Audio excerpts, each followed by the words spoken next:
There's nothing to worry about. She just goes a little mad sometimes.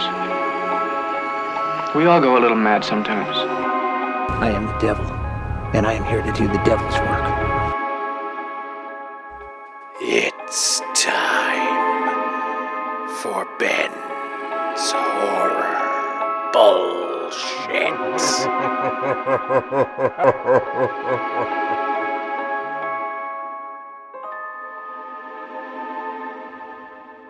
No shit, it's words about books. It's Words About Books. It's Ben's Horror Bullshit Month. Or if you merely watched the topic of today's episode, Ben's Comedy Bullshit Month. Yeah, so I did kind of wanted to address a few things for Ben's Horror Bullshit Month. So, I don't know how often we mentioned what we were going to be doing this month, but if there was anything I told you I was doing this month and you're not a patron, throw that out. I'll just tell you guys. I think I've mentioned it before. I'm diagnosed with anxiety, panic disorder. Every few years, I just get struck with crippling panic attacks that happen for seemingly no reason. And I've been having those. So I started, we were going to actually do a much scarier Ben's Horror Bullshit Month. I was finally going to tackle Stephen King. I was going to do Pet Sematary. Started reading it in the midst of trying to fix my anxiety medications and stuff. And it just wasn't a good fit. I think I might have played myself this time. So we very hastily had to re-engineer Ben's Horror Bullshit Month. And we're going to cover another Goosebumps. We're going to cover Welcome to Deadhouse by RL Stine. Okay. I accidentally found a theme for this month, which is haunted houses and litigation. Okay. This is bad. Those are scary, I think. They don't trigger my anxiety because it's other people's litigation. But yeah, I think those are pretty scary things for people. But there's another reason. There's a couple of things that made me want to revisit Goosebumps, because I think we did Night of the Living Dummy last year. Yeah, we did. And after that, I think we said we were done. We wanted to know if Goosebumps held up. It didn't. That was that. There were two things that influenced me to tackle it again, in addition to needing something that wasn't actually going to scare me. There's a guy named, I think, John Wolfe. He has a YouTube channel, John Wolfe's YouTube channel. He was reviewing a couple of the Goosebumps books, and he said something that caught my ear, which was that RL Stine, at one point in time, got up to putting out up to 2 books a month. And That's a lot. Yeah, there was a notable drop in quality. Yeah, I wonder why. Yeah, so I looked that up, and it turns out Night of the Living Dummy was one of the 2 a month books. So I was like, oh. That would explain. Yeah, maybe we should evaluate him at his best, not his worst. And then... we evaluated him as peak. We evaluated him at peak profitability. Yeah, and that's the dream, okay? Yeah, we'll talk about R.L. Stine's profitability. There was another thing that got me, and I don't know if this person's going to be listening or not. I have no idea. We got a YouTube comment that actually made me happy, and it was somebody replying to our Goosebumps video that said we were... Oh boy, they called us a bunch of names. They said we were like man children who hated everything, and we were trying to take the joy away from children. And we were making fun of people for liking the things we liked as kids. And then they commented again and said, who would ever support these people? And this is going to sound like I'm not being serious, but I am. I genuinely love those comments. I don't know why they make me happy, but I love the idea of somebody listening to Words About Books and being like, this is shit. Also, I never liked Goosebumps, so... Yeah, I'm not making fun of something I liked as a kid. I'm making fun of something that just isn't so great. To be fair, I actually did like this, although I don't think I liked it for the reason that R.L. Stine would want me to like this. I watched the adaptation because you gave me the option to not read a book, and I was like, sweet, I'll watch the video. And boy, was it the most. So I read the book though, because I wanted to know.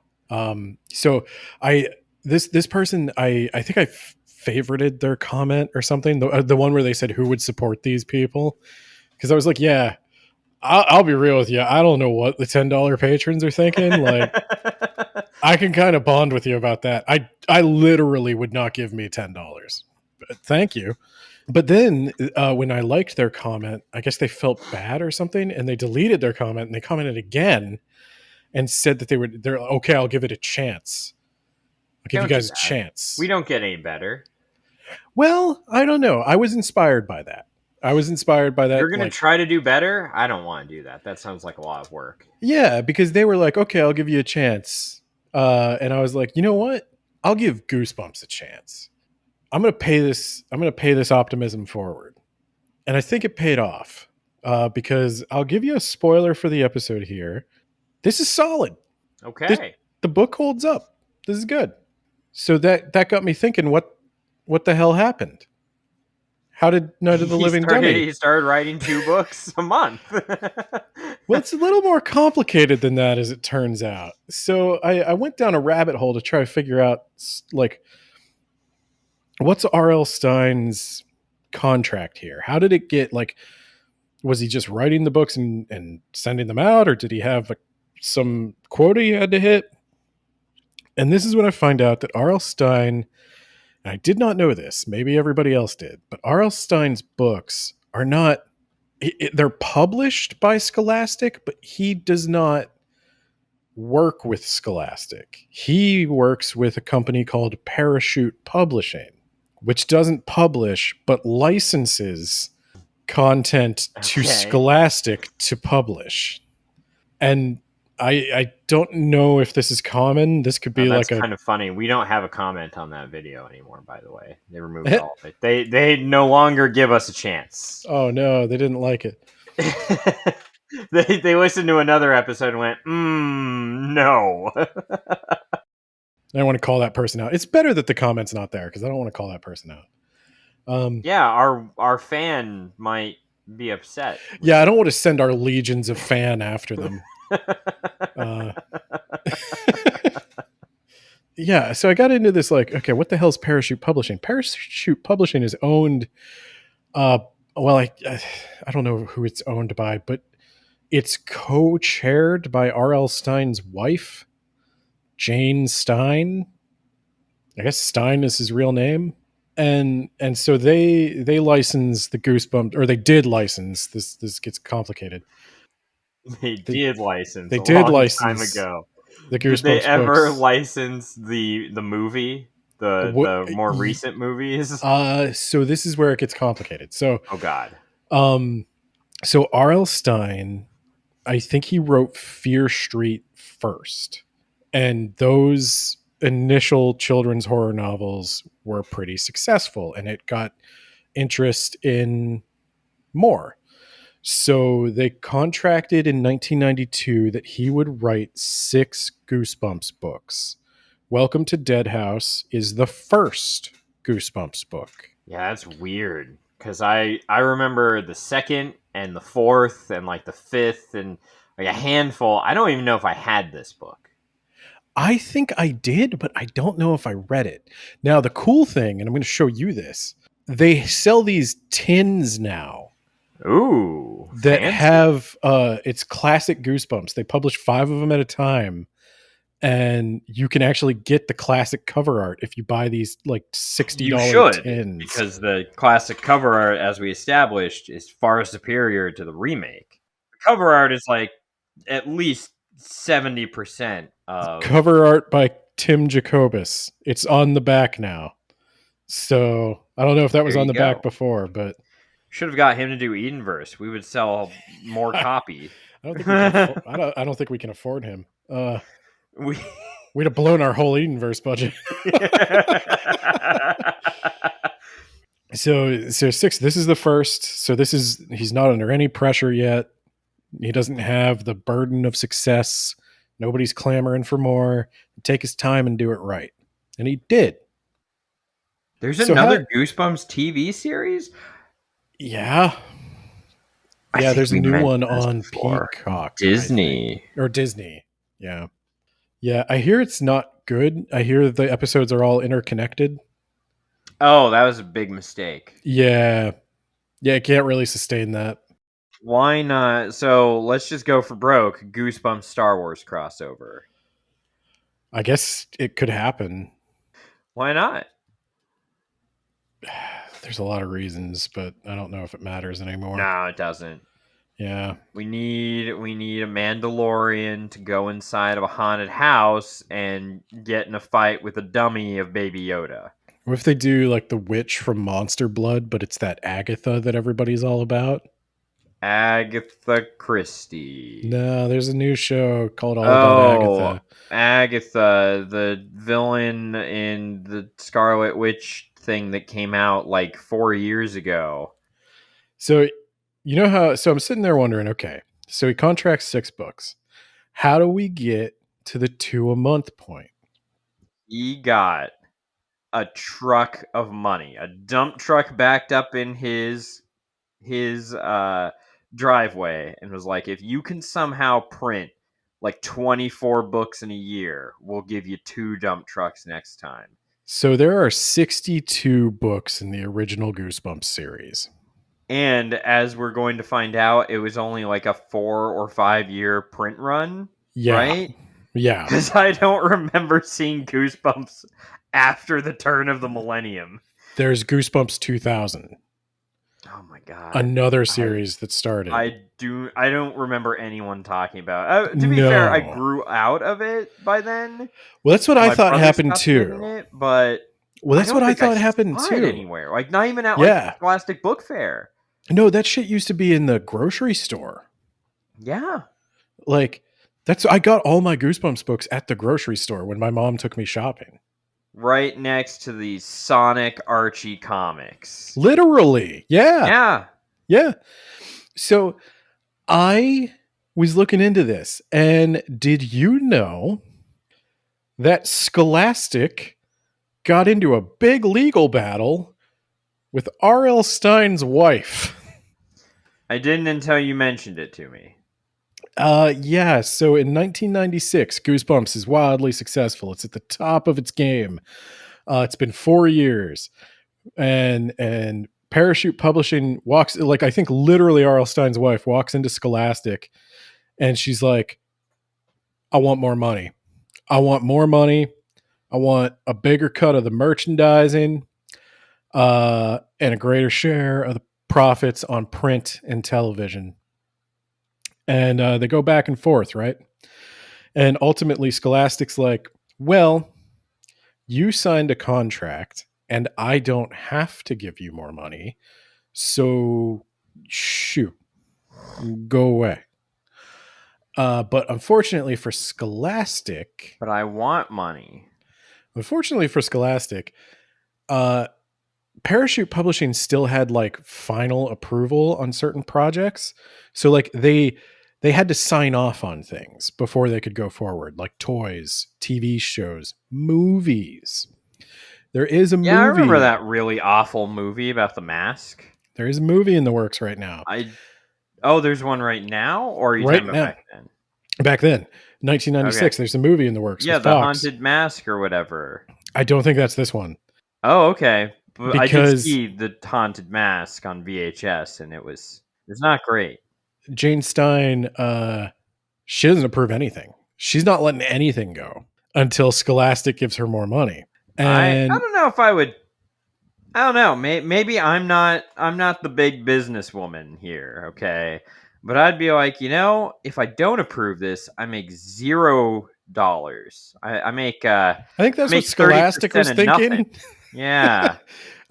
Jane Stine was willing to burn this house to the ground.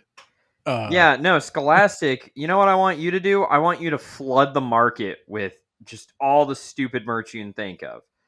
All of it. Let's put our logo on everything. I want to put our logo on a whiskey flask, some socks. On a Goosebumps whiskey flask. You could do that these days. A Goosebumps underwear, like why not? Goosebumps jockstrap. Let's do it. Let's go crazy. I don't know if I want to market like I do. bumps on the crotch region, but Yeah, but see, I don't care. Money, you know, like you make a good point. yeah, like we both agreed if Edenverse ever caught fire, right? Which obviously it wouldn't. It still might. Yeah, there you go. It still might. 20 years from now, if it catches fire, we're selling out as hard and as fast as we possibly can to get. We did say that for Edenverse, but that's because we didn't give a shit about Edenverse. Much like R.L. Stine doesn't give a shit about Goosebumps, right? Yeah. Right? Like, okay, you know what? You wanna make a brand new line of toys? Yeah, money, please. There it is. I Money, accept. please. Flood.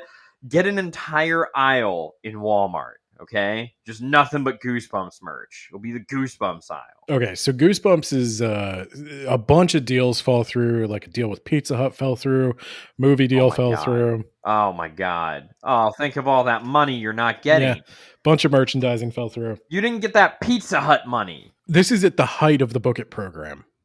You remember when Pizza Hut used to do all that Halloween crap? Yeah. Yeah. They also give you free pizza for 5 stars, but then Michelle Obama came in, took her. No, away. They still do it. You just have to go to the Pizza Hut website, but they don't allow adults. I did check. Oh, okay. There's got to be a way to game this system. I'll figure it out. You have a child.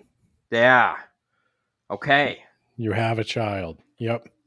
They finally give in. They give Parachute the merchandising rights, but Scholastic retains the book rights and the television rights. So Parachute starts doing press conferences, announcing new products. Like they're making a bunch of business deals, and they didn't run any of it by Scholastic. Ooh. And so Scholastic sues Parachute. Yeah. You gave up a pizza deal with Pizza Hut for this shit?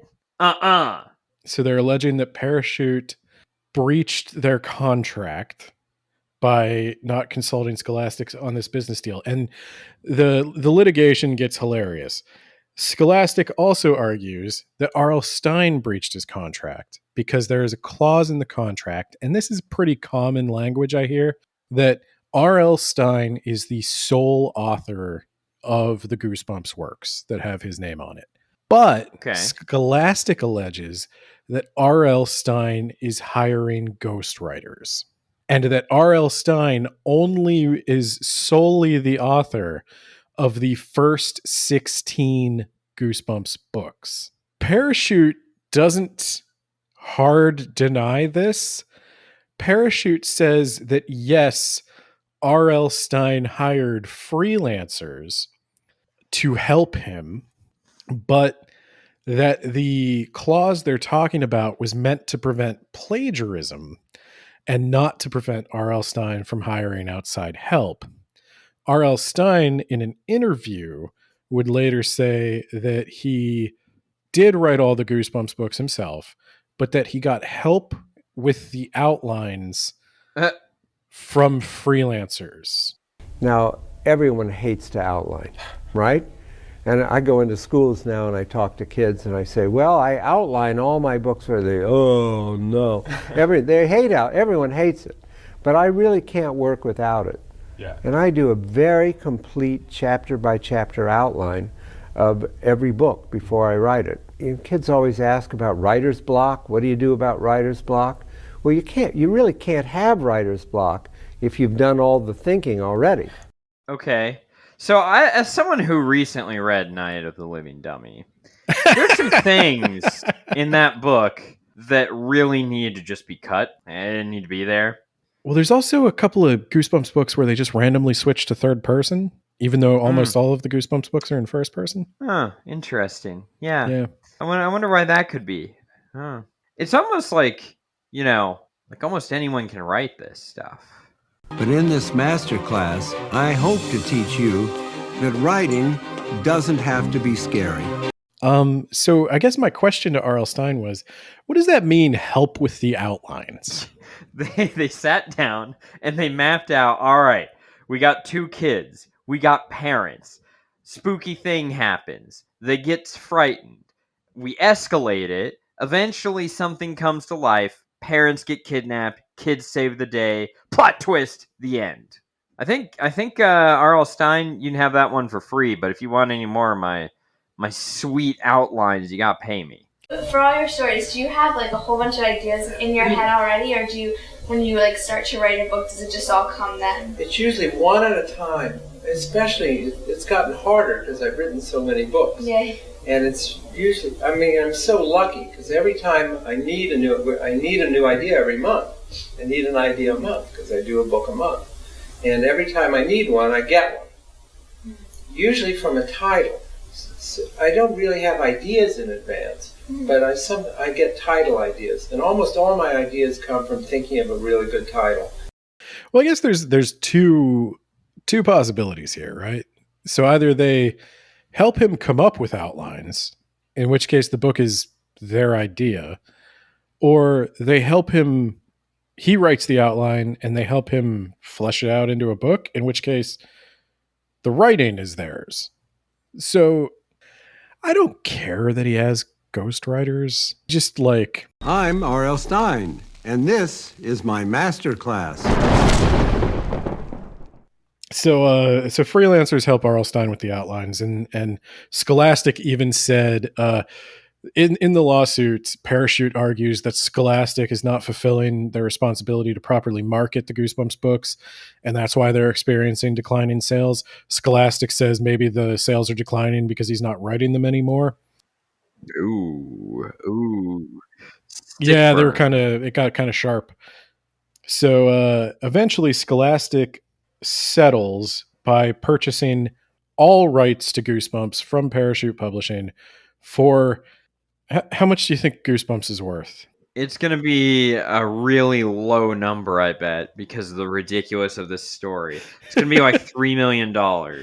It's a little more than that. Okay, because WCW, I think, was purchased for about $3.5 million. Okay, all of its assets and tape libraries. Goosebumps is worth 3 times what WCW is worth. $9.65 million. Well, okay then. That's the complicated story of why Goosebumps got bad. Yeah, okay. I mean, but I'm pretty sure the production of this book occurred, after all this happened, and it was, I don't know. This book is before. Can't imagine. Okay, yeah, I can't imagine that there was a time when Goosebumps was like genuinely good, right? I am going to argue that while I could suggest improvements to this, I think it's genuinely good. Well, I also don't care for horror, so I'm not the target audience. But I would argue with both Scholastic and Parachute that maybe the reason that there is a decline in sales is that it was a fad. And it blew up super big, and eventually people got tired of it. Does anyone know what happened to the Animorphs? I was just going to say Animorphs is exactly what killed Goosebumps. And where are they now? Yeah. I don't know. I don't know what the big... Is there a big kids series these days? I'm sure there has to be, right? I mean, I would think Harry Potter probably put Animorphs down. And then that lingered around forever. The last big trend I remember after Harry Potter, I don't think I was into kids' books anymore. I don't know what they did. There's a lot of bad young adult books that became movies. I know about those, but yeah, in terms of but this is like elementary school. Like, I wonder if it says what the age range is on this. I don't know. Well, okay, let's get into Welcome to Deadhouse. So, right. There's various Captain Underpants. That's still going. That's old too. There's not a new one. There's something that looks very much like it was written and drawn by the same guy. Cat Kid Comic Club. What about the Diary of a Wimpy Kid? Is that an elementary book? I think, yeah, that is. Okay. So there's that. There's the let me look at old Goodreads. Harry Potter, Lion, Witch, and the Wardrobe. Okay, well, this is. I don't know if The Lightning Thief is a kid's book. Like 6. No, I What's think the like age range? you're really 6 looking to 12. Okay. Yeah, I'd say like second to fourth grade, fifth grade. There's the Boxcar Children. Do you Oh remember god, that the sucked. Boxcar Children? Yes, I do. I remember that sucked. I hated that. There's You want to read about a Amelia bunch of homeless Bedelia. kids who don't have electricity being bored? That's the Boxcar Children. Yeah, I think maybe it would be nice to not live in a boxcar. It's amazing to not live in a boxcar. I do it every day. the most boring moments of my life are thrilling compared to the Boxcar Children. Boxcar had 4 bedrooms, though? They'd be tiny and unventilated because they're in a boxcar. You haven't seen those? Those tiny homes, the converted crates? Yeah, I have. There you go, the converted crates. They suck. They look like shit. Yeah. Yeah. But you could get 4 bedrooms. I mean, you could get. I don't even think you could My get 4 Father's beds. Dragons on here? What the fuck? Nate Okay. the Great. Nate, we have to start talking about this book. All right. Let's go. Okay, so we got the classic RL Stine setup. And I guess I'll jump in and you could jump in whenever things are different because I didn't watch the show. I do kind of remember the show, but I didn't rewatch it for this. So you got the classic RL Stine setup. There's 2 kids, siblings. Oh, there's one other thing I forgot to mention. Goosebumps was originally targeted to girls. What? Yeah. When they started the series, they thought it would appeal more to girls. I think that's why the first one has a girl protagonist, and they actually went with like this like pink purple color scheme. So does Night of the Living Dummy. They have 2 girl protagonists. No, I think R.L. Stine was surprised to find out that he was getting fan mail from just as many boys as girls. Disgusting. All right. So what's going on with these? So you got your classic R.L. Stine family. You got 2 kids, mom and a dad. You got Josh and Amanda. God intended. As God intended. Okay. So Josh and Amanda. They're going to be moving. They're going to be moving because their dad has a rich uncle who died. Okay. He left them a house. It's a big house. It's bigger than their current house.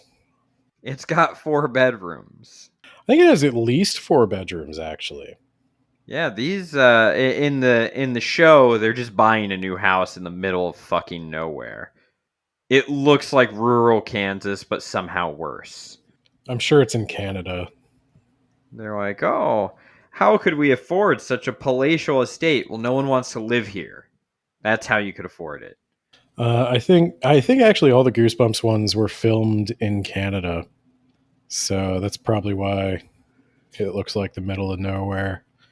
They had to crop all the Tim Hortons out with their 1990s technology.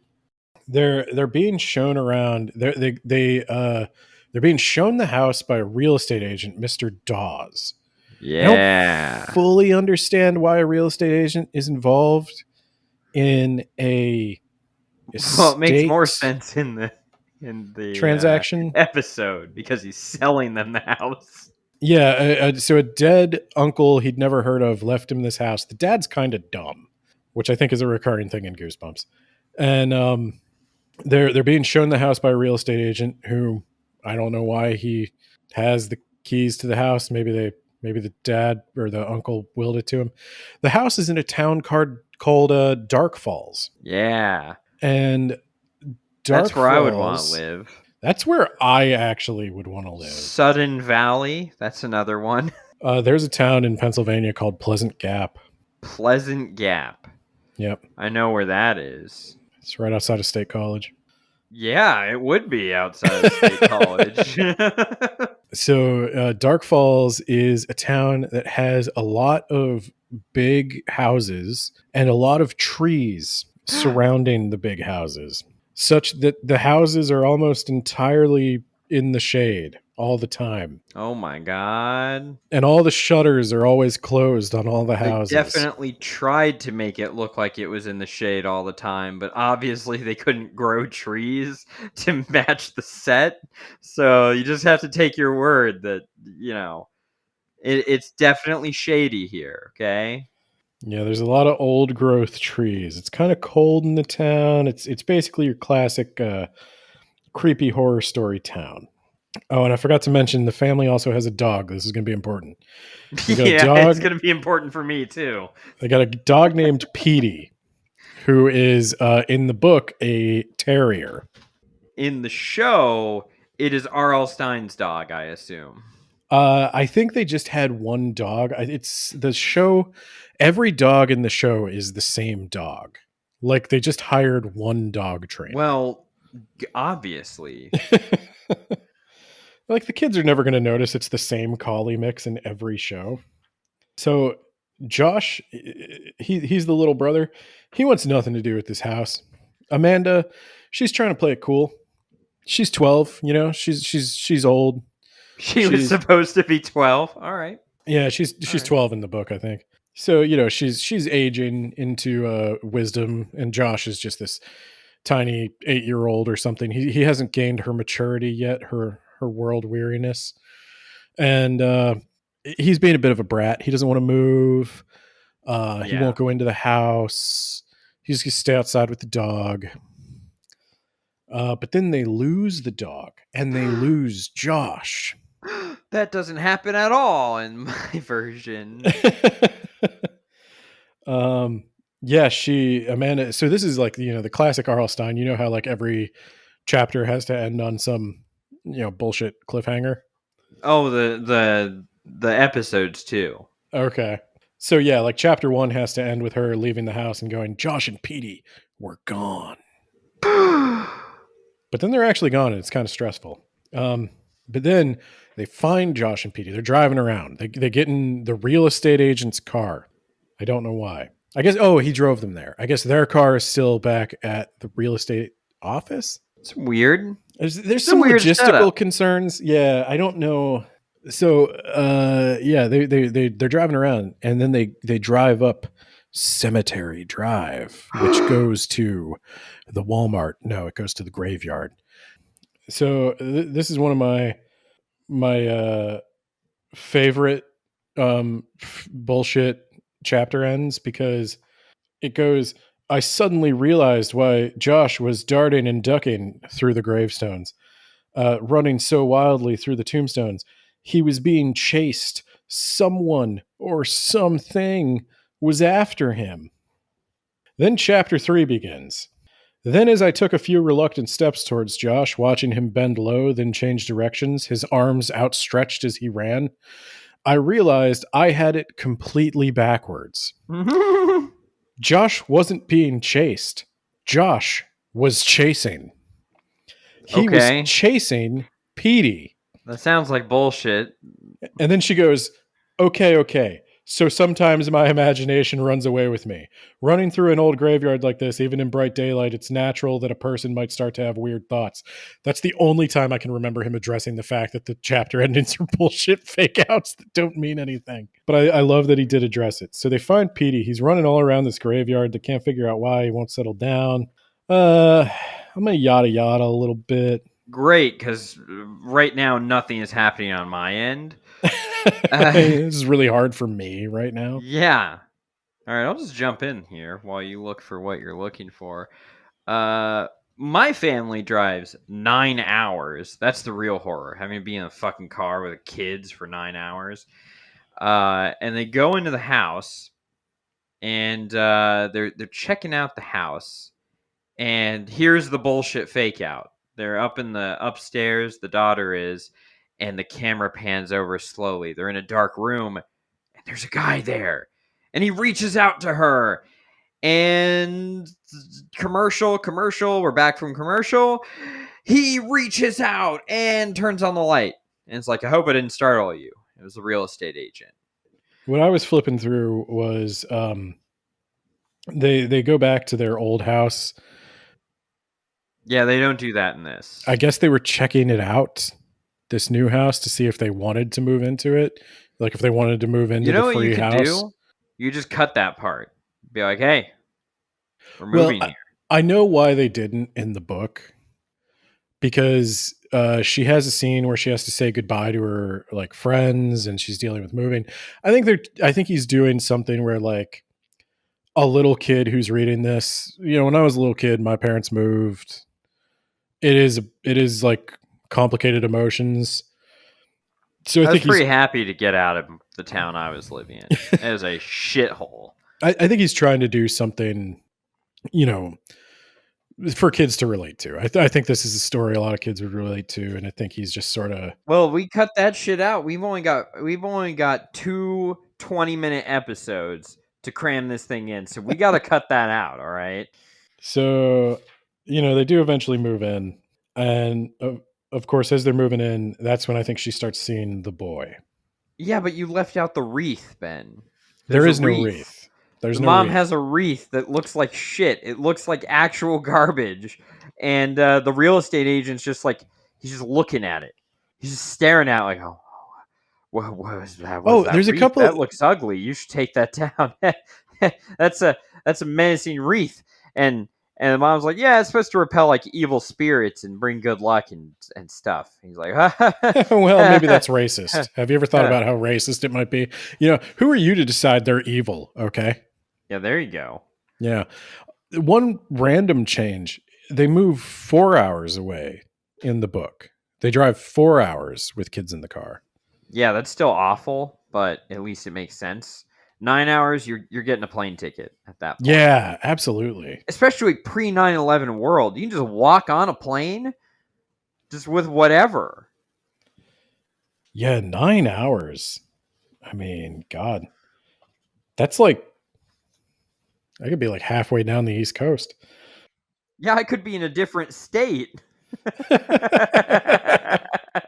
They're moving in, and it's very stressful for the parents. This was an interesting thing for RL Stine to describe. The movers are late.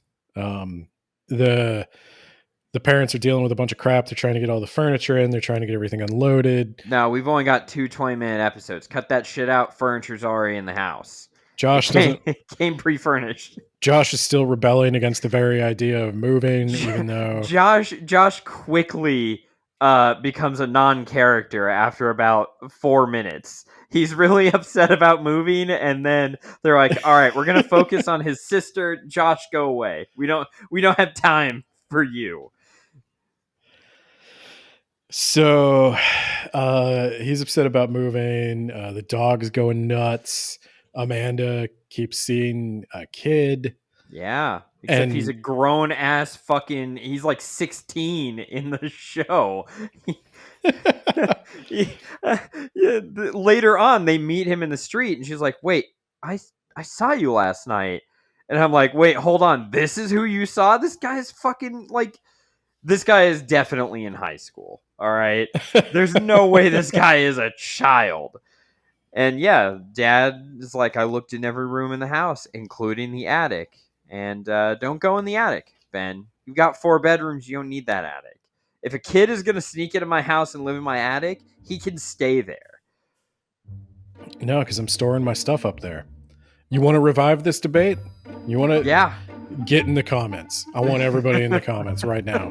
Where do you stand on the attic? Is it for storage or airflow? It's you just ignore it. No, it's just space. Ignore it. You pay for useless space. You can put things in there. Everybody I have ever met except you doesn't mean you should. Everybody I have ever met except you. Why would I want to go up there? Christmas decorations. You can store them in the attic. Terrible idea. Put it in your garage. Put it in your 4th bedroom. Get in the comments. Choose a side. There is no neutral ground. There is no undecided voter. Okay? Choose your side, and we will fight at dawn. So yeah, she picks a room. There's a couple of fake out scares. Josh scares her, and then she walks into her closet, and there's something in the closet, and it's the dog. Oh. Yeah. Does the drywall get punched in? Like, are there holes being made in the house? No. Okay, well, that happens. Someone knocks a hole into the house. That wreath isn't doing shit to prevent them from doing that. No, the only spooky thing that happens is Amanda's window keeps opening. And also sometimes her curtains blow even though the window is closed. Ah. No, and then the dad's like, maybe there's something wrong with the pane. And she's like, but Dad, it was the ghost wind. And the dad is like, I genuinely could not care less about your ghost problems, Amanda. So the typical parents in R.L. Stine book. The thing is, though, like in this one, I kind of sympathize because the kids have been nightmares. Like I didn't go. That's what you get for being in the car with them. Well, that's the thing. So the dog is going nuts the whole time it's in the car. Oh yes, he's doing that in the show too. Josh is whining the whole time about how he doesn't want to be there, and at one point he just screams. He just screams at the top of his lungs in the car because he doesn't want to be there. Yeah. Oh boy, I would have turned around and smacked that kid. Well, so, again, Josh doesn't do anything after like the first 2 or 3 minutes of the show. So that's the thing. When this dad, and like then he lost the keys, and then the movers are late, and now she's seeing ghosts, and he's just like, I don't fucking care. And I'm like, I'm with you, man. Amanda, like I know you're seeing ghosts because I'm seeing it from your perspective, but like shut up. I feel like Amanda was in late middle school or early high school herself. That's probably easier to cast. I mean, you probably don't want to cast super young children because they're terrible at acting. Well, I mean, unless you want to like stare at their feet or whatever gross weird thing that guy from Nickelodeon did. Oh yeah, good on RL Stine. He's not gross, I guess. I don't know. I'm not going to stand by that. But yeah, they're giving him a hard time. At one point, she has a dream. Does she have a dream in the episode? Very little of this story takes place at night. She sees the kid, and I think the rest of this is during the day. At one point, she has a dream where her whole family is skeletons. Say cheese and die. Goosebumps number 4. That hadn't been drawn yet, I don't think. And that picture never happens in the book. I don't even remember the book. I just remember the cool ass. You know what I remember from Say Cheese and Die? You know what I remember from the Goosebumps TV show? Oh, who's the guy? Ryan Gosling. Seacrest. Oh. Ryan Gosling's the main kid in Say Cheese and Die. Oh my god. Yeah. So he really took off from Goosebumps. Yeah, he had the career they were all dreaming they would have. But yeah, so she has a dream that they're all skeletons and they're eating bones. Oh my god. And Honest, as you know, dreams are a reflection of reality and also magic. Yeah, because if they stay here, they might die. That's what I think. That's foreshadowing. I was a little surprised at how. What does the dad do? They can just move to the middle of rural Kansas. I actually think he quit his job. What a dummy! No, so I know that we're living in Bill Clinton's economy. But yeah, there's a budget surplus. Right. There's a budget surplus. You know what this man's going to do? I'll tell you what the dad's going to do because he says it, and it's the cheesiest, and I hate it. I hate every time books do this. He quits his job because he's gonna sell the old house. He's got brand new house. He's got free house, so he sells the old house. That's pure profit. So he sells the old house, right? And then he's going to work on his novel. Wow. Yeah, he's You going know to what become an I? You know what author. I would do? I would sell the new house because the new house is bigger, and the old house is actually in civilization. But I want the bigger house. I 4 would bedrooms. I'll tell you sell that other house and buy yourself another bedroom. Preferably a bedroom outside of the house that your kids can be put in, so you don't have to hear them. Look, I'll tell you what. In every ghost story I've ever heard, and I just told you guys I'm a man with anxiety problems. I am not leaving a very expensive house just because it's a little haunted. Y'all are gonna have to kill me. In this economy, And no. yet, you're not accepting a house in Kansas. Yeah, that's a lot. Like, okay, would you choose to live in Kansas if you didn't, know everybody there? Probably not. No, exactly, right?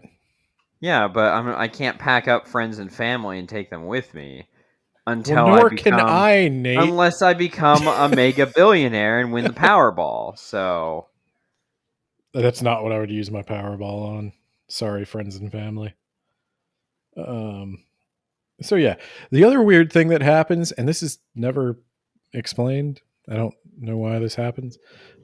Somebody keeps like leaving her clothes laid out on her bed. okay, that doesn't happen in this. No, what I noticed is all the living people wear bright colors, and all the dead people, which is everyone else in town, spoilers, they're dead, they all wear muted colors. And eventually they start putting like flour on their face to really give that ghost appeal without having to break the budget. Yeah, so they go. I think the parents are like, "Please get out of the house." Yeah.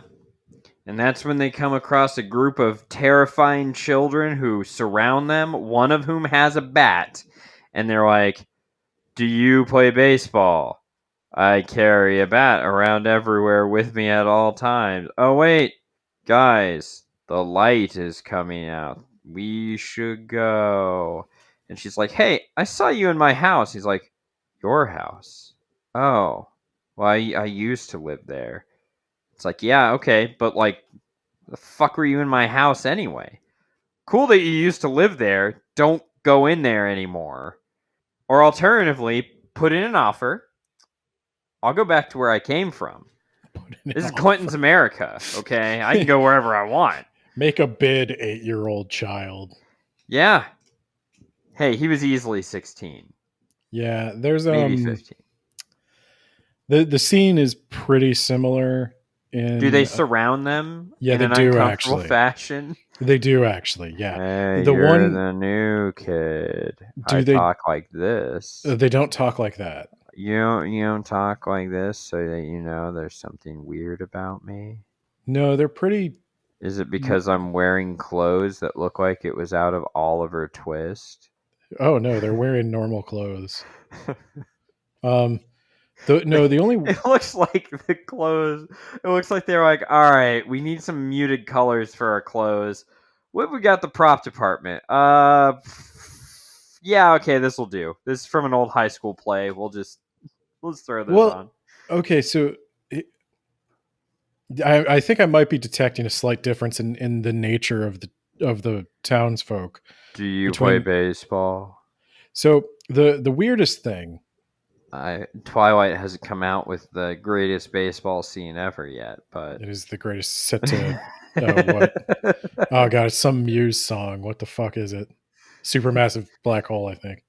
Yeah. Yeah, it does not fit at all. That was Stephanie Meyer's dream. So, no, the weirdest thing I thought was the boy's name, who they initially start talking to, is Ray Thurston, and then they meet a bunch of other kids, and he names every single kid first and like by their Christian names. This is Oh no, we have 2 20-minute episodes. We gotta go. I don't even think Ray had a name in the show. this. No, he needs to name them for something that's coming up. But like, I thought it was really weird that he because named all of their names are going to be on the all graves. their names are going to be on the graves. Yeah. Why So would you even put them on the graves at that point? this is George Carpenter and Jerry Franklin and Karen Somerset and Bill Gregory. Bill Gregory, hold on. Yeah. Yep. He kind of stopped trying there towards the end. Because then he goes around in a circle naming each kid. And she tried to remember all the names, but of course it was impossible because every single kid feels like they were just pulled out of a random number generator. This is what he needed that ghostwriter for. I need you to come up with a bunch of names for me. That's what you need a ghostwriter. I'm not good with names, please. The dog's going nuts. The dog hates all the kids. Yeah. And then they start circling around, right? And yeah. There are 2 boys with baseball bats. Oh my god. Guess they couldn't afford 2 baseball bats for the show. But the kids. Well, you only need 1 bat for baseball, so you know. The kids are closing in, and Amanda's like getting really freaked out. Like, are they gonna do something to us? Oh, okay. In this, it just looked like she's like, huh, it's a little weird. No, she's freaking out. She's having like an internal monologue where she's like, I don't want to make an absolute idiot out of myself because it seems very implausible that they're surrounding us to kick our ass in the middle of the day. Those 2 boys do have baseball bats. They do have baseball bats, but if they ask for my lunch money, I'm screwed. I don't have any. Mom and Dad did not give us anything. But then the real estate agent comes out. Oh, that's weird. Yeah, he's there and he's like, hey, neighborhood children, how are you? And they all know him and they're like, hey, Mr. Dawes. And he like hangs out with them and he's like giving them a little like, ha ha ha. Now there's a reason for this. A narrative reason for this. I don't know if there's a logical reason within the story. But I mean, the main reason for the story is the kids can't kill them yet because we're only 60 pages in. But yeah, there's also another reason that we're supposed to trust Mr. Dawes right now. Oh, okay. Yeah. That's a little strange, but okay. Yeah. So, yeah, in ours, one of the kids goes, the sun is coming out. And the sun's already overhead, okay? It's not just coming out. It is bright outside. They just happen to be under one of the few trees that are there. And they're like, we'll play again some other time. And So- no one's like, well, that's a little weird that you'd want to play baseball specifically when it's cloudy or raining, but okay. So there in the book, that scene plays out a little different. So the sun was coming out as my team started to take the field for the beginning of the 3rd inning. Suddenly I heard a loud, shrill whistle. Oh, so they do play baseball. They do play baseball. Okay, well, we only have 2 20-minute episodes, no baseball scene. I looked around and I saw that it was Jerry Franklin blowing a silver whistle. Everyone came running to him. Oh, we'd better quit, he said, looking up at the brightening sky. We promised our folks, remember, that we'd be home for lunch? Guys, you remember that? Like that thing we promised? That's the story we all agreed to? And everyone came running and it's like, yep, we better quit. Promised our folks we'd be home for lunch. And then Amanda looks at her watch and she's like, it's only 11:30 though. That's not lunchtime. We eat lunch your early. designated break does not start until noon. You get 2 15 minutes and an hour for lunch. Well, That's it. I'm that person. I take both of my 15 minutes at the same time, half an hour early. So I just take an hour for lunch, and you can't stop me. Why does no one want to work in Dark Falls? That's what I want to know. Well, because it's called Dark Falls.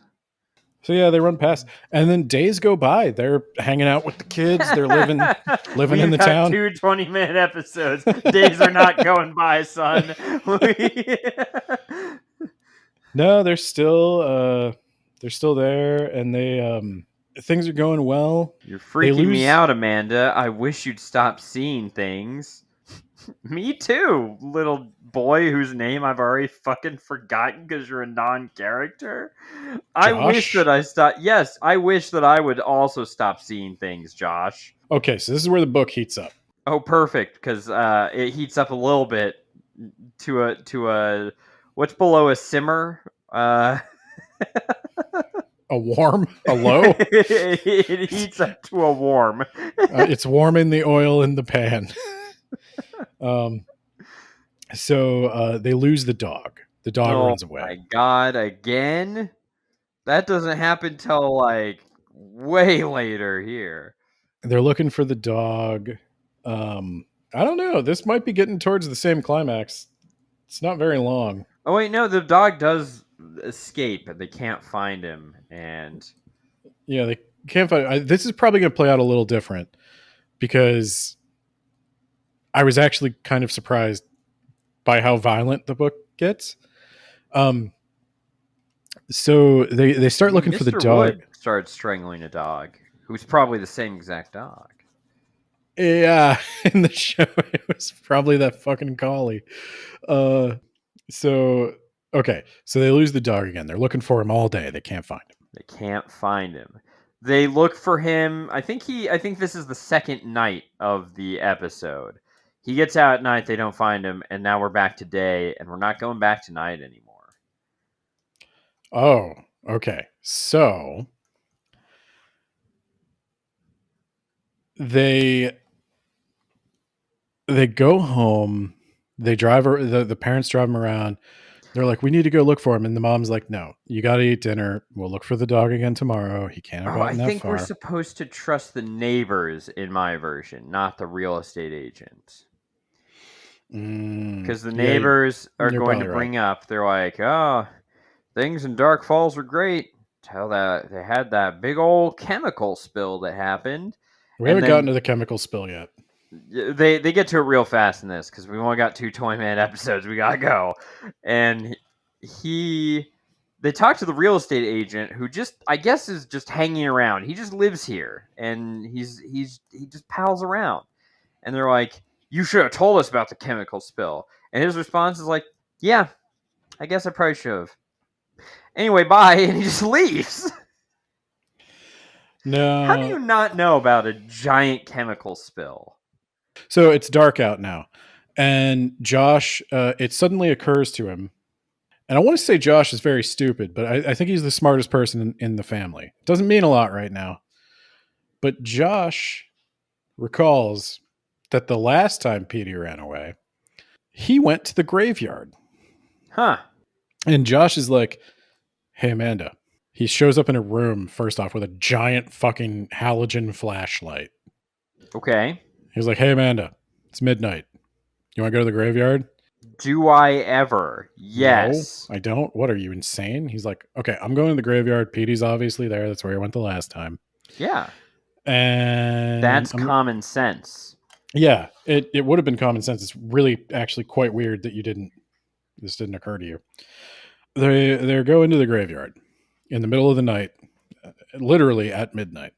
And as they're walking down the street towards the graveyard, who should appear but Ray Thurston? Oh my God. None of this happens. Ray Thurston is like, what are you guys doing? And they're like, what are you doing? He's like, sometimes I have trouble sleeping and I go on long night walks. And they're like, you're 10 years old. Oh, wow. Okay. Yeah. Ray is like 16 in the episode. Yeah. Well, even then. And his response is, this is Bill Clinton's America. Curfews don't exist, man.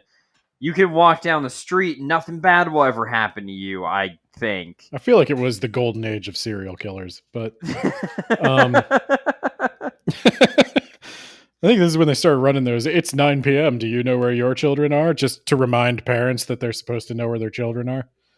Because most of them didn't. They're at the disco, okay? They're at the disco. So he's like, what are you guys doing? And he's like, we're going to the cemetery to look for my dog. And he's like, I don't think that's a good idea. And they're kind of like, well, we didn't ask you.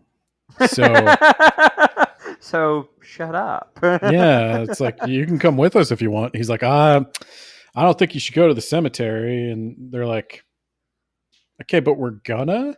Okay, He's like, bye. but I don't think we should. And it's like, okay, well, Ray, I'm walking with my legs up towards the cemetery. Okay, bye. And Ray reluctantly follows them, begging them all the while to stop, telling them that they shouldn't be here. And then Josh starts screaming, Petey, Petey. Josh, bro, do you not have any survival instinct? Yeah, not really. He's just screaming for Petey. And Ray's like, this is a bad idea, guys. And Josh shouts, hey, look at this.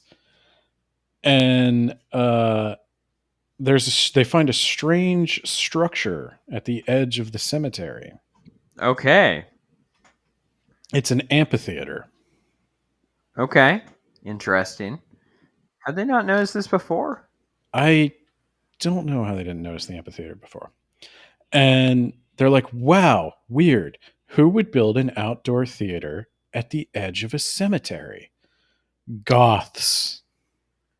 Goths to perform Sweeney Todd in Bill the park. Clinton's America. They were everywhere. They were, actually. This is also the height of goth music. I think this is around the time Vampire the Masquerade got going. Oh, I'm sorry. That was a pretty meh game. I mean, it's like a D&D game. Are you talking about a video game? I'm talking about the video game. But there is a D&D game that I hear is just super duper heavy on the role playing. It sounds exhausting. And covering the amphitheater, there is a spooky old tree. Oh my god. It is going to come to life, and it's going to trap them in there, and we're going to have to sing and hit it with a stick to save these kids. So you're going to be like, it's going to come to life, and it's going to be like Orc Mischief. And old Tom Bombadil. Tom Bombadillo. Those were Nate's last words. Oh, God. So they ask Ray, like, hey, do you know what this is for? And he's like, it's kind of a town hall. They have town meetings here. and so they piece it together. Okay, it's called Dark Falls. Everyone's really weird. And they have town meetings at the graveyard. Yeah, I'm out. For that reason, I'm out. But that's when they find Petey. Oh my god, they actually find him. Or what's left of him. Yeah, his eyes are glowing red as jewels in the light of the flashlight. And Petey runs away. He's growling at them. He doesn't want to come up to them. Oh, he's alive. No. He smells dead. Yeah. Okay, so this actually did carry over to the comedy interpretation that aired on TV. Yeah, he's pretty haggard. He smells dead. And he doesn't recognize them, and he's acting like feral rabbit almost. Okay, everyone remember this description of Petey and contrast it with my description. Keep going. And Ray's like, hey guys, maybe like we get the fuck out of here now. Ray's like, let's go. Let's leave now. And Josh is complaining about the smell. And then I believe Amanda trips or something. She fails to catch Petey, and she's looking around with the flashlight. And then the flashlight, now keep in mind, this is a very powerful halogen flashlight. Okay, this is like a military grade. This is a military grade halogen flashlight. It will light up your entire fucking house just shining it in one room. Yes. Okay. These kids are making a giant spectacle after hours in a graveyard. So the light comes to rest on one of the tombstones. And is it Ray Thurston's? Reading the name on the tombstone I gasped. It was Karen Somerset. Oh. Karen was a girl Amanda had befriended. Yeah, you mentioned I that. forgot to, It really should have been Ray. Yeah, well, so they're marveling about this. They're like, "Oh," and Josh is like, "Maybe it's her grandmother or something." And I enjoyed this. I enjoyed this quite a bit. They read the dates. He fucking changed these dates, by the way. Karen was 1977 to 1989. And then the next gravestone. This book was written in 1992, by the way. I'm reading a reprinting, obviously. Had the name George Carpenter on it. 1991 to 2004. What? Hold on. Ray Thurston, 1993 to 2004. And they're like, Ray, this is you. And he says, yes, Amanda, I'm sorry. And then his eyes glow red. Okay. Yeah, no, we don't have money for special effects in the budget, okay? No one's eyes are glowing red today. It's about to get weirder because this is the one where it's not a bullshit fake out. So his eyes glow red, the chapter ends. She took a step back and then he fucking flies into the air. He starts levitating. Oh my god, your guy is awesome. My guy sucked. We don't have money in the budget for flying people, okay? Now his voice is getting weird. Now he's like, you weren't supposed to find out about any of this yet. She's like, I don't understand what's going on. Josh is still looking for the dog. He hasn't heard this shit. Bro, Josh, come on. And that's when she realizes, oh, that dog is dead. The glowing eyes, she finally starts piecing things together. And she's like, Petey. And Ray's like, the dogs always know. Dogs always recognize the living dead. And that's why they have to go first. They always know. And she's like, you mean Petey's dead? And he nods. They kill the dogs first. I was like, holy shit. Yeah, that went hard. Yeah, that went hard. Like I was like, man, I could see a little kid having some problems with this. Do you want me to tell you what I got instead? Not yet. Okay. Not yet. Okay. So she's like, you were the one watching me from that window. You were in my room. And he said, yeah, I used to live in your house. I'm the watcher. And he's coming closer to her and he explains, we need fresh blood. She's like, what are you saying? He says, the town, it means I need your blood, you idiot. It can't survive without fresh blood. None of us can. You'll understand soon, Amanda. You'll understand why we had to invite you to the house, to the Deadhouse. That's the name of the novel. That's the name of the novel. He says he messed up. Put that ding up there for the CinemaSins. Yep. He was the watcher. It was his job to make sure they didn't find out before it was time. Ray, he's floating up a little higher. You know what you could do? You could cover the gravestones. You could unmark them. You could literally just destroy the evidence. That wouldn't be right. You could take different names as a zombie. We're ghouls, not savages. Okay, we give them a proper Christian burial. Okay. Boy, are they ghouls. So Ray is floating and force choking her now. Okay. All right. She's being force choked. And it's at this point where she's like about to pass out, where Josh finally turns around. And I need you to remember his powerful halogen flashlight. Does it have the power of the sun? It has the power of the sun. He shines the flashlight on Ray's face and Ray screams, turn it off, turn it off. And Josh is like, "What's going on, Ray? I can't quite see." And he's like trying to see what's wrong with Ray by like angling the flashlight all around his fucking face. Ray's trying to shield himself, but Josh is just so confused. By the way. Here we go. I'm going to read you the exact thing because this. Oh, Jesus. Ray moved his arms to shield himself from the light, but I could see what was happening to him. The light had already done its damage. Ray's skin seemed to be melting. His whole face sagged, then fell, dropping off his skull. Crusade. I stared into the circle of white light. Raiders of the Lost Ark. Raiders of the Lost Ark. Yeah. I stared into the circle of white light, unable to look away as Ray's skin folded and drooped and melted away. As the bone underneath was revealed, his eyeballs rolled out of their sockets and fell silently to the ground. And Josh was like, "I didn't do it.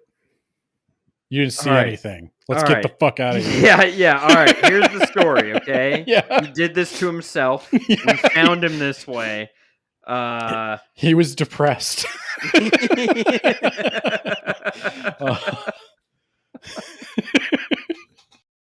And he's like, we gotta tell mom and dad. We gotta get him back. I didn't see nothing, Josh. Snitches get stitches, okay? We never even met Ray. We don't know anyone named Ray. He was talking. If anybody asks, he's already dead. He's in that grave. Yeah. You can't. He's already dead. You can't. It's not murder. Don't worry, Josh. But you did kill a man. So they're running home. I thought that description actually went pretty hard for a kid's book. I was like, if I were a little kid, I could see that giving me nightmares. I could see reading this at like 8 years old or something, and I like haven't quite pictured anything like that, or like seen a really like gory horror movie. That could get to me. So they go home and their parents aren't there. Oh, no. It's after midnight. Their parents still aren't home. They're out at the club getting drunk and having sex. They were going to some sort of like welcome party. Like somebody in the neighborhood was having a party and they invited the parents. And this was at a time when you wouldn't just go, no. Absolutely not. But keep trying. Maybe someday I'll acknowledge your existence. You mind if I put up a fence here, by the way? Like a really tall fence. So Amanda's freaking out. She's like, I just want them to be here so we can leave. And then she hears another voice. "What's your hurry?" a girl said from behind. "You can never leave because you sold your other house, and this house is actually worthless. The bank won't pay for it if you try to sell it." They didn't sell their other house yet. Okay, perfect. Their dad was having a hard time selling it. So the housing market saves lives again. And it's Karen Somerset standing there. You know, Karen Somerset died in 1980 something. Yeah. I think Karen might be the neighbor's daughter in the episode I watched. And then 2 more kids stepped in from the hallway. One of them clicked off the lights because it was too bright in here. Then How much light is required to burn? A powerful halogen flashlight. Okay. Well, thank God we have one of those. Just whip it out and take them out. Yep. So then another dead kid, Jerry Franklin, appeared by the fireplace, and I saw a girl with short black hair, the one I had seen on the stairs, blah, blah, blah. They were all smiling. Their eyes were glowing dim, and they kept saying, "We used to live in your house. We used to live in your house, and now guess what? Now we're dead in your house." That's a real line. That's actually in the book. Okay, well, get out. It's my property. Yeah. They drop some lore. They explain that this is the Deadhouse. Chemical plant. Whenever a new family comes to Dark Falls, they live in this house while they're still alive, because It's magic. I don't know. The whole town was hit by chemicals, I assume. No. This is what I'm saying. I'll tell you about the chemical thing, but basically in this book, the chemical thing happened generations ago. So that's what initially turned people into ghouls. But since then, once a year, they bring a family in and they turn them into ghouls. Okay. And that is somehow required to sustain the town. I don't know how the whole town manages with just one family worth of blood.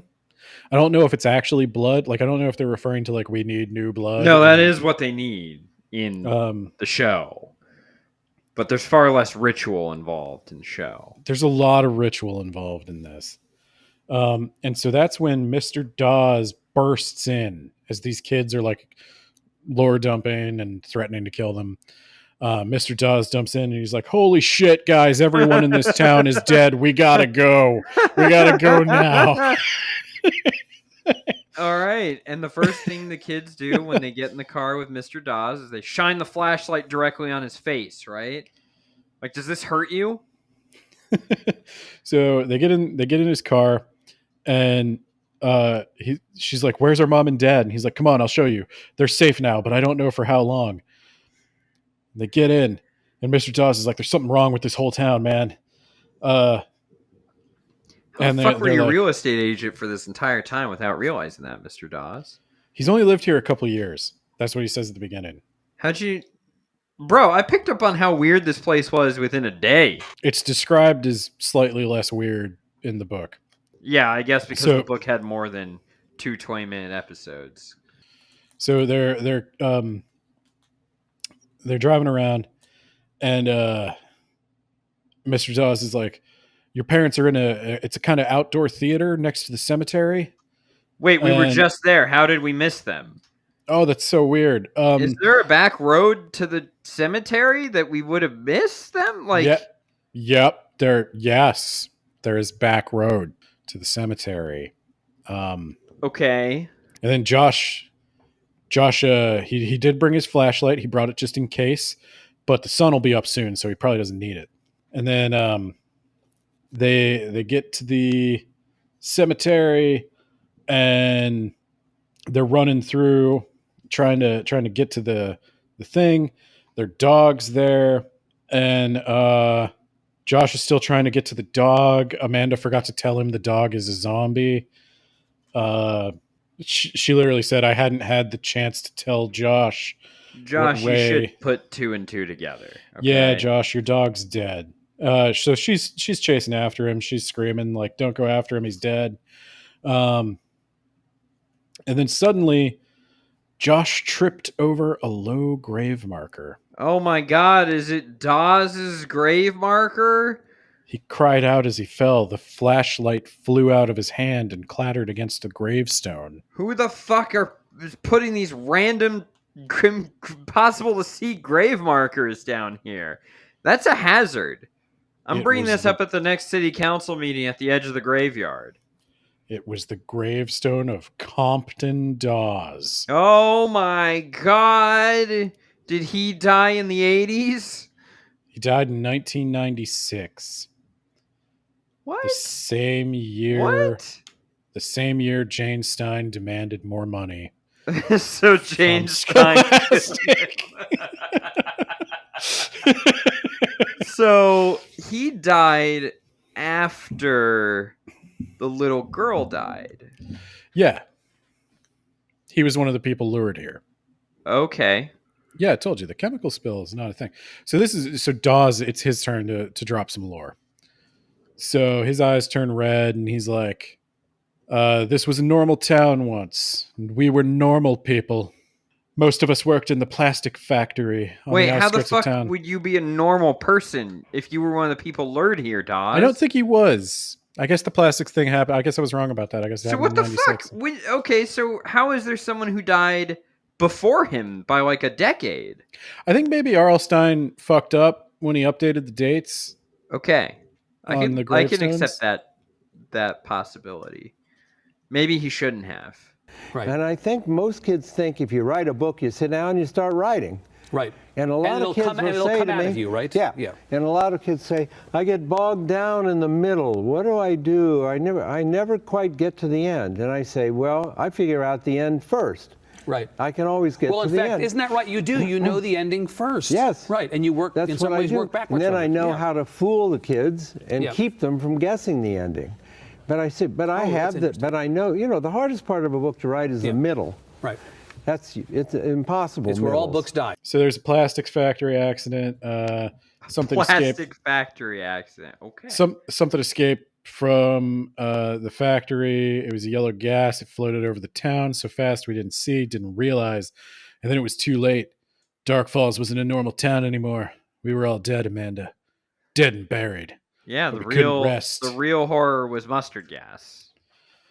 Yeah, that's a valid. Yeah, Josh tries to shine the flashlight on him, but it doesn't work anymore. He broke it by dropping it on the gravestone.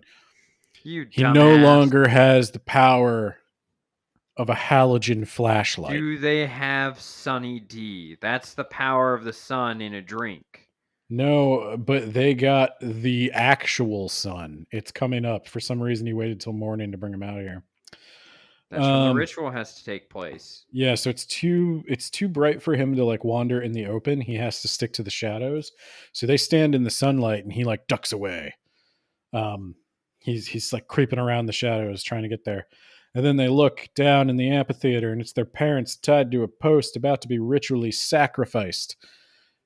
There's only one thing to do. There's only the sun can take out these monsters. And then And the halogen flashlight. And a halogen flashlight, but we don't have a halogen flashlight, so we only have the sun. So how do we get the sun to shine on him? Well, there's this dead tree, right? And Amanda's like, I got an idea, Josh. We're taking down the tree. Yeah. Fuck yeah. We're going to get rid of old man Willow. He's going down. This tree's already dead, and this is, a town. Plant a new one. Yeah, exactly. That's what I was going to say. Even a town of the eternally young living dead can still get complacent with their crumbling infrastructure. Let that That's be a why we lesson. gotta build back better. We got to build back better. Let that be a lesson to you. Joe Biden 2024.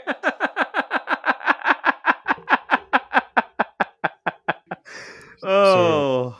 This tree is so dead that the force of 2 small children is enough to bring it down. And most of the heavy lifting was done by Amanda, let's be real.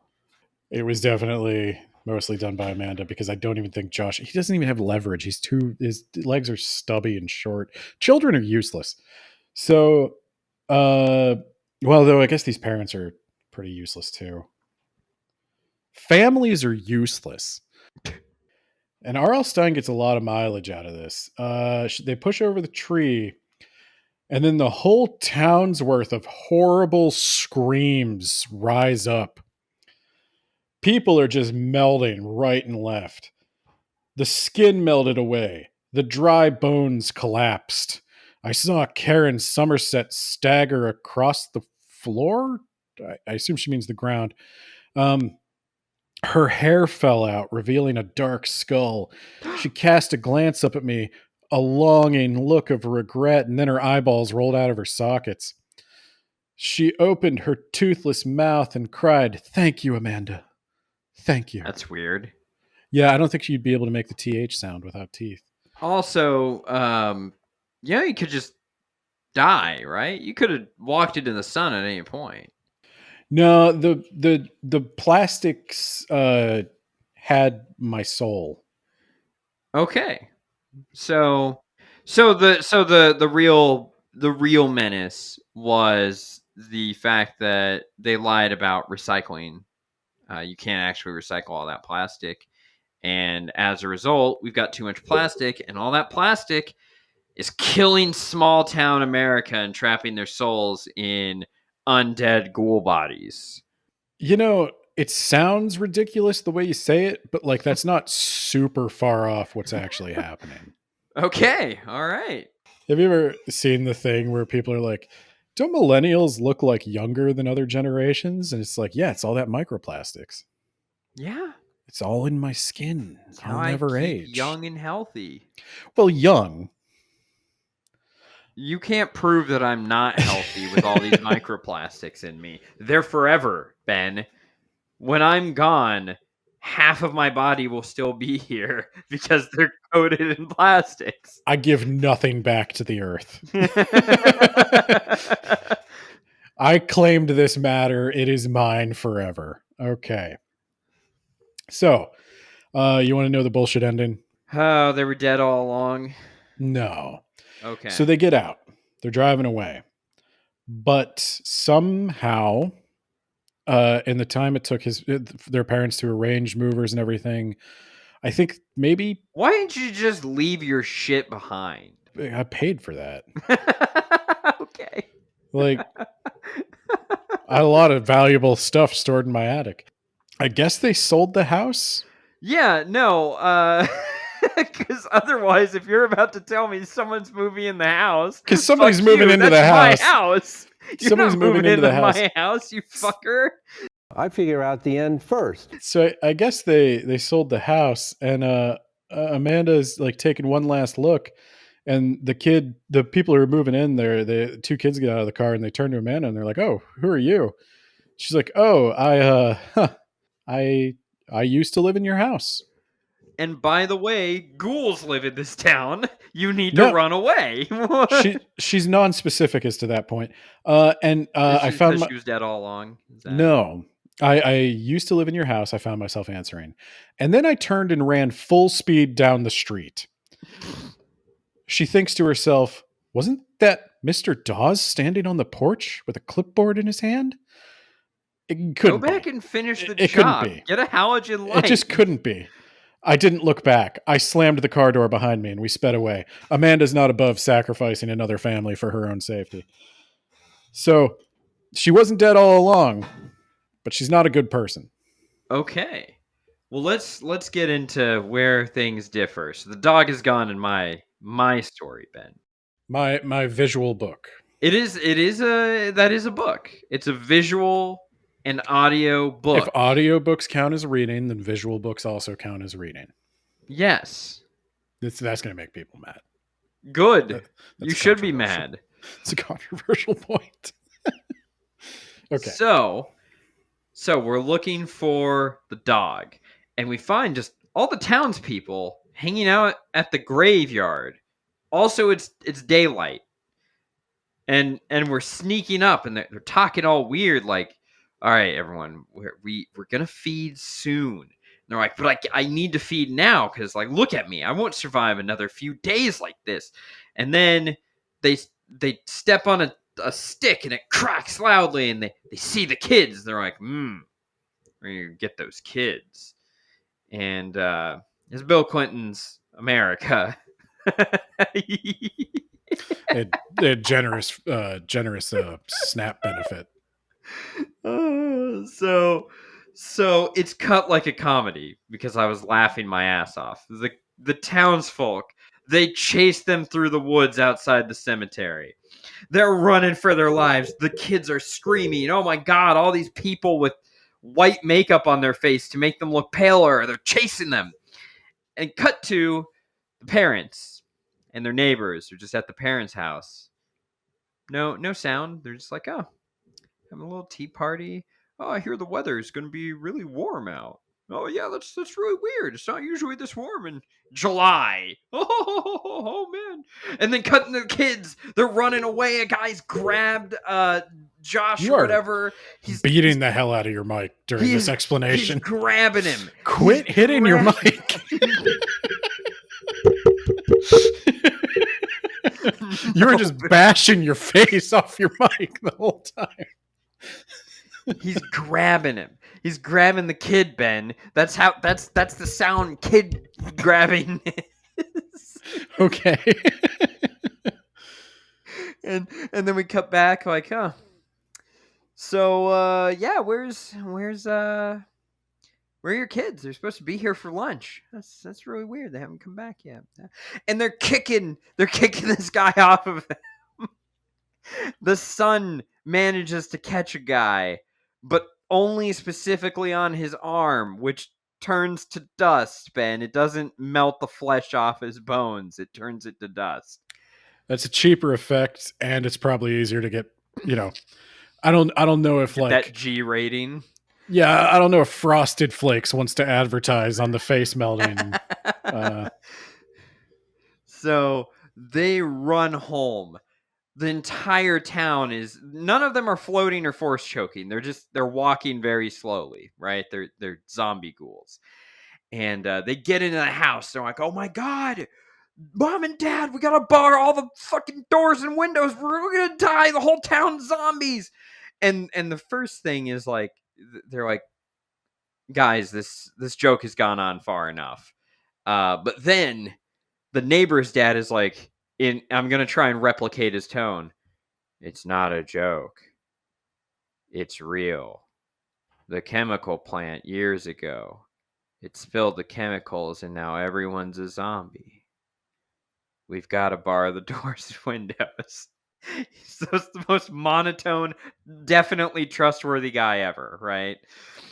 Brenda, pick up my Ambien prescription on your way back. So they barricade the door. Now, earlier there was a scene where the next door neighbor's daughter is like, that wreath is bad news. You gotta get rid of it. It's creepy looking. It looks like actual shit. It looks like your mom fished it out of the garbage. It looks like crap. Did you go to like fucking Hobby Lobby and get a Christmas wreath in July on a shoestring budget for Goosebumps? I'm asking the producers this. First off, never accuse me of going to Hobby Lobby. Second, why did you feel comfortable coming to my house and telling me this about my decorations? So the what's her nuts? Allison, is that her name? Amanda. There you go. Amanda is like, Mom, Dad, all this crazy stuff happened when we hung that wreath up, and they're like, well, that's plausible. We gotta destroy the wreath. It's evil. I think the chemical plant maybe had something to do with it too, but we're not following logic. They throw it in the fire, and the zombies all stop. And then they start again, and they break through the windows, and it turns out the neighbors are also zombies, and they're like, you thought that wreath would protect you. And I guess it kind of did. Yeah, I mean, we would have fed on you earlier if you didn't have it, but you just got rid of your protection. I guess the show's solving one problem with the book, which is like, why don't they kill them earlier? The hardest part of a book to write is the middle. Right. Because, you have to 60 pages, you need more. Yeah, I mean, that's the thing, because the book wouldn't happen. But like, yeah, why don't they just, break into the house at the middle of the night and kill them? Had to be on the solstice, Ben. That's going to be my one criticism, is like, I feel like the lore just needs like a little bit more. So now what happens is a low-speed chase as the family attempts to run up the stairs and then up their other stairs and then run into the attic as ghouls slowly shuffle after them and talk about how, like, it's okay, guys. You'll be one of us soon. We just need a little bit of all your blood. In all honesty, I'd be like, cost-benefit analysis here. Like, what's involved in being a ghoul? Yeah, again, why aren't you just walk into the sun? It sounds miserable. You live in this shitty is it town. miserable? But like, okay. Do I live forever? Do I stay essentially myself? Yeah, but you have to live in small town Kansas forever. Mm. Yeah, right? There's the trade-off. Yeah, I don't know. I think I'd just walk into the sunlight and But be you done with don't it. have to live there forever. When you're done with it, you can just walk into the sun. Yeah, but you can't leave. You have to stay in small town Kansas the entire rest of your immortal life. But then I could just see. No, I think I can metagame this. Like, I think we could just that's turn part of the rules. We could turn, but we could turn small town Kansas into a place that doesn't suck. No, you can't. We've been trying for over 100 years. You're getting Google Fiber. Yeah, but that's not small town Kansas. That's university town Kansas. And also Kansas City already has it. So, but that's not small town Kansas. That's not even in Kansas. There's some of it in Kansas. Not most of it, but The part with Taylor Swift. Yeah. Yeah, we really need we really need to get the Chiefs over here. Not the Royals. They can go fuck themselves. What have you guys done? You don't get a new stadium, okay? Who are the Royals? Exactly. New stadiums are for winners. You guys Is haven't that won baseball? Yeah. They won the World Series 10 years ago. All right? And then they've been coasting on that ever since. Are you doing better than the Pittsburgh Pirates? Is that also baseball? Yeah. Jesus. We actually got we got a really for that probably. No, we got a really good pitcher, but it's like not enough. We got the best pitcher in the league right now because we're so bad. We got the first draft pick. Okay. Yeah, I don't care about baseball. It's a bad sport. Fight me. Anyway, they finally get to the attic, which is also where Amanda sleeps. That's kind of sad. And an attic bedroom is very like goth teen. Yeah. They corner the whole family. And then the zombies just start politely talking about like, all right, first Fred, you're gonna get to feed first. And when you're done, then we're gonna go to Matt over here. Matt gets second dibs because he really needs the blood of the innocent. He's running low on that blood juice. Like they're just having a conversation like how they're gonna divide these 4 people up and devour them. And that's when Amanda's like, hey, remember how that guy lost his arm to the sunlight? That's their weakness.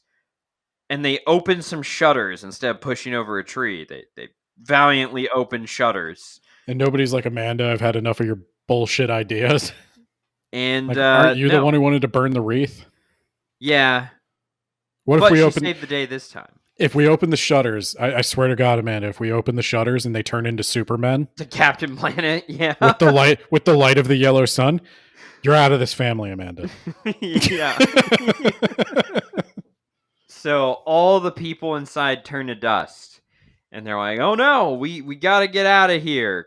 Quick, leave everything. This house was fully furnished when we got here anyway." They get in the car, but the car won't start, and there's the fucking real estate agent, and the dad makes eye contact with him and just slowly rolls his window up. The real estate agent is like, is there something wrong with the house? We can refinance. We need you to stay around. And the dad just drives away. And he's shouting afterwards, no, we need you. I'm hungry.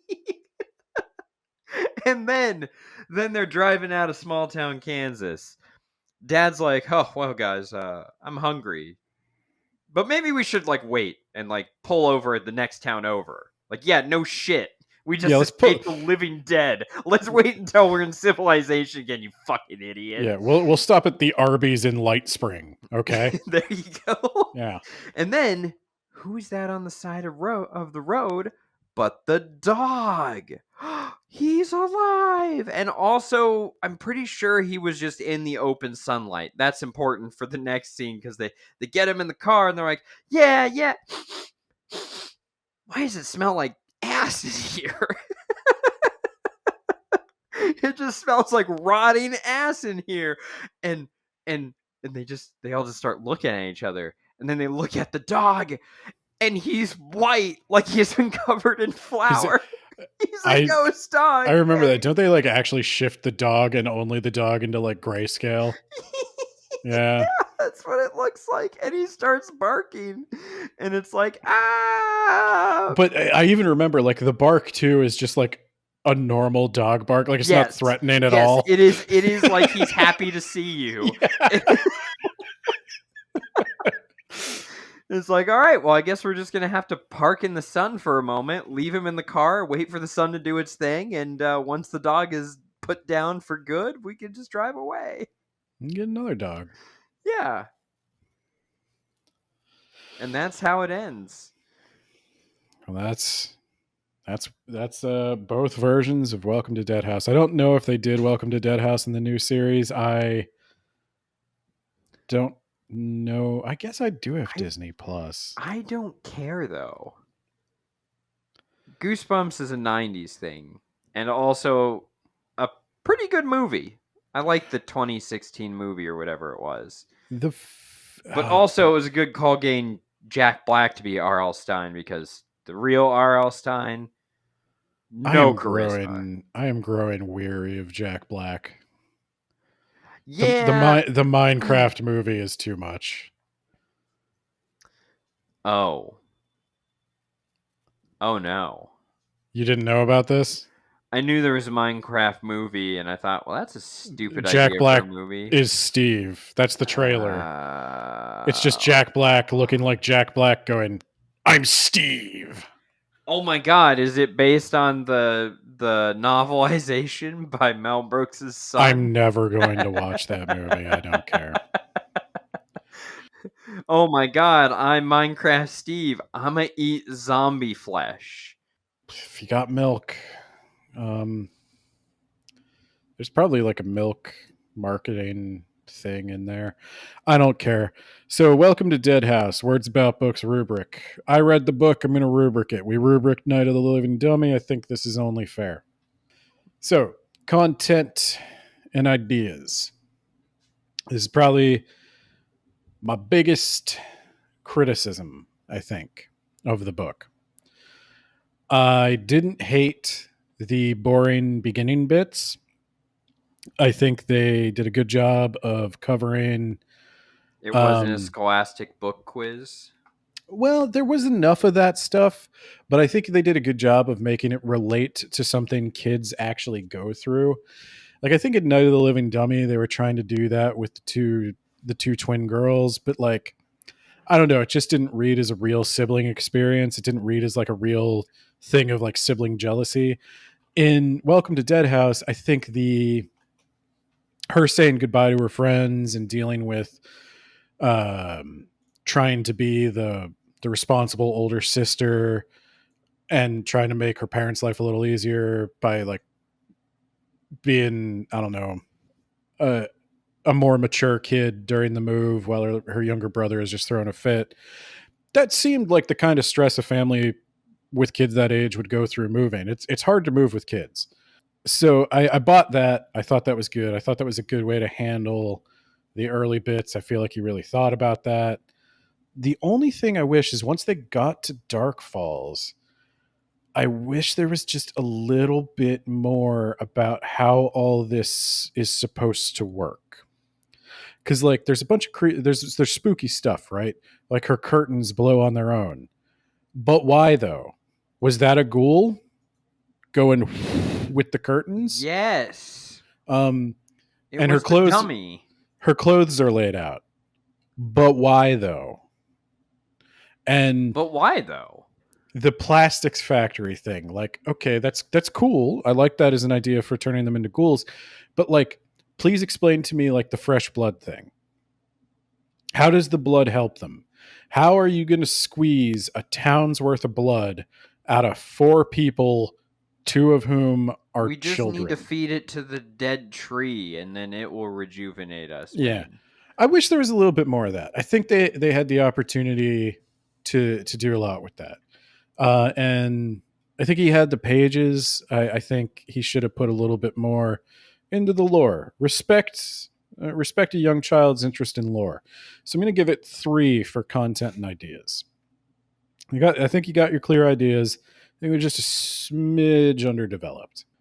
But because he didn't bore me to tears with the non-horror stuff, for organizational structure where we mostly deal with like the pacing and the narrative framing devices, I think it was good. I'm going to go with a 4. It's not too fast. It's not too slow. It could be tuned a little, but overall I think it's pretty good. And then use of language, I'm also going to go with a 4. I think he actually pushed it right up to the edge. of what would be too scary for little kids. Maybe even a little over the edge. Where I thought, like, in Night of the Living Dummy, it really felt like he was underestimating his audience. I feel like in this one, he kind of nailed it. Like, that's just the right amount of creepy imagery. The eyeball stuff is cartoonish. Like, the eyeballs should melt too. I'm just going to say that. They shouldn't roll out. But that'd probably be a bit too much. And he killed the dog. They don't get the dog back in the end. They just fucking leave. I presume Petey burned with the rest of them. Good. Yeah. You need to be put down. So Old Yeller. I know a lot of people don't like it when the dog dies, but like there were stakes, you know? That I feel like that's respecting your audience. It's a horror book for kids. So you got to get some horror in there without, you know, scaring the kids so bad they have nightmares and stuff. And I think this did that. So I'm going to say his use of language, he kept the language. It's not simplified. Like it's not painful to read as an adult. It's so simple. People seem to talk pretty normally. And yeah, I think he did a good job. So I'm going to go with a 4. And personal preference, it's also a 4. I liked the book, but I need to know more about this town. Come on, RL. We can workshop this. We can get... I need you to be somewhere between this and a creepypasta in terms of lore. Like creepypastas are all lore, no story. I need you to get somewhere in there. But recommendation strength, I'm going to say a 5. Like, you'd obviously have to be willing to read a children's book. But if I were to like read this with my kid, I wouldn't have a bad time. I feel like if a kid was interested in reading a spooky story, I'd recommend it to him. I'd recommend it to any kid who's looking for something to read and is open to horror. And, you know, if you're an adult who wants to revisit Goosebumps, this is the one I'd do. Not Night of the Living Dummy. I'd do this one. Yeah, not Night of the Living Dummy. Not Night of the Living Dummy. Maybe Night of the Living Dummy too. I'll give it a shot. But no, Welcome to Deadhouse actually, like, this was kind of RL Stine's last chance for me. And I was pleasantly surprised that it didn't suck. And I think the TV show obviously was toning it down because maybe it was a little too dark. But I like that. So overall, I think it was a 4. Okay. Yeah, Wow. 4 out of 5. Surprisingly decent book for Halloween. Wow. Yeah. So enjoy that while it lasts, because the next one's going the other way. All right. Well, I'm going to run away now. I'll thank our patrons later, but holy shit, this was a 2-hour recording session. Thanks a lot, Bill Clinton, you jackass.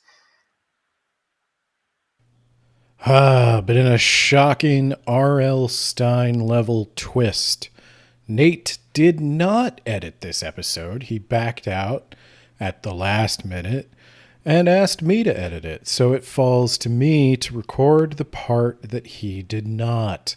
And that is to thank our $10 patrons. Now, $10 patrons, when you're specifying how much of your donation should go to each of us, which you can do that in a comment, just make sure you let Nate know that because I took the time to thank you, maybe Ben should get a little more, okay?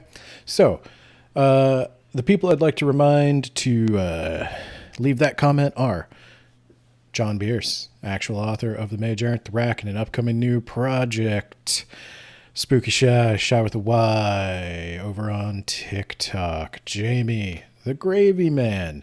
Perhaps he can watch the Minecraft movie so that I don't have to. He is at the If You Want the Gravy blog, where he's reviewing everything. And, of course, Isekai Sensei Sama of the That Time I Got Reincarnated in the Same World as an Anime podcast. If you like anime, or if you like horror, and you like manga, I did do a thing for Halloween over on That Time I Got Reincarnated in the Same World as an Anime podcast. It's pretty good, especially if you like vampire stuff. So you should check that out. And that's just an extra free plug. So make sure, Isekai Sensei Sama, that you kick a little more Ben's way. And with that, I'll see you guys next time, where we talk about another spooky house and more embarrassing litigation. Good night.